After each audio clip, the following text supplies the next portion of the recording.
The law of time, forgiveness, and the oneness of God. Hi, I'm Sebastian. Today I want to explore something deeply personal and universal. The truth about eternality, eternal thought, time, forgiveness, and oneness. I'll be drawing from the Christian Bible and an esoteric teaching from the Emerald Tablet and my own spiritual journey. Let's begin here. In the beginning, there was an eternal thought.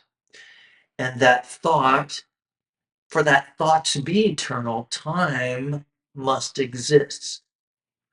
So into the all-pervading thought grew the law of time.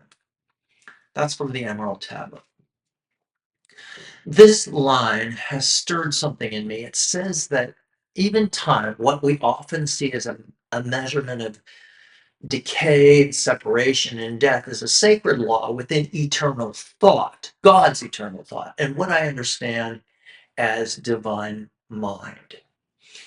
So why time? Time gives thought a place to grow, to become form, to allow love, forgiveness, and redemption to play out in our lives. And that's what happened to me this week. I have a friend dear to me whose message is grounded in sin, judgment, and death. His theology is so different from mine that for a long while I felt resistance, maybe even sorrow. Our messages seem to cancel out each other's and contradict. But then on my God walk yesterday, I saw something miraculous. The thought, if I believe one of us is right and the other is wrong, then I must also believe in a God at war with itself. And I don't believe that. The God I know is one, whole, indivisible. So I asked myself, how can I dissolve the illusion of separation between my brother and I, or anybody that I'm not forgiving? And the answer came, of course, forgiveness. Not forgiveness as in I'm better and I let you off the hook, but a holy seeing, a dissolving of difference between each other. The space between us vanished. I realized there was no him and me, only us, only God in us, and there was no separation.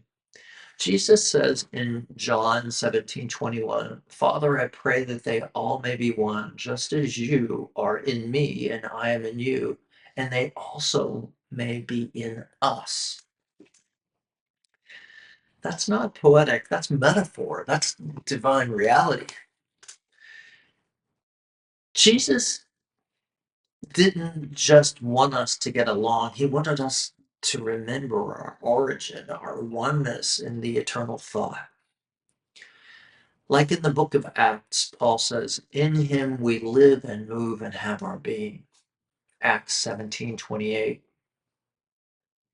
That him is not a person in the sky, it's eternality, eternal thought, consciousness, God, the beginning perhaps. So the law of time from the Emerald Tablet becomes the very vehicle by which we evolve, where forgiveness becomes remembering. And through that memory, we wake up to what we always were, one with God and one with each other. So, my friends, sermon of sin and death, I no longer resist it. I see it as a part of the great balancing. It gave me the contrast I needed to rise in love and choose unity. And that's how the law of time teaches us, not through force, but through reflection, through polarity. You and I, we are mirrors of each other. No sin, no space, no condemnation, only love, only oneness, forgiveness for everything in ourselves and for each other. And in that eternal now, we become free. Thanks for joining me today. If this message touched you or touched something in you, I'd love for you to share it with someone who needs to hear it. And if you haven't already subscribed, click the bell so you don't miss more messages on this deep journey back to your truest self. Until next time, live and love and remember who you are, one with God.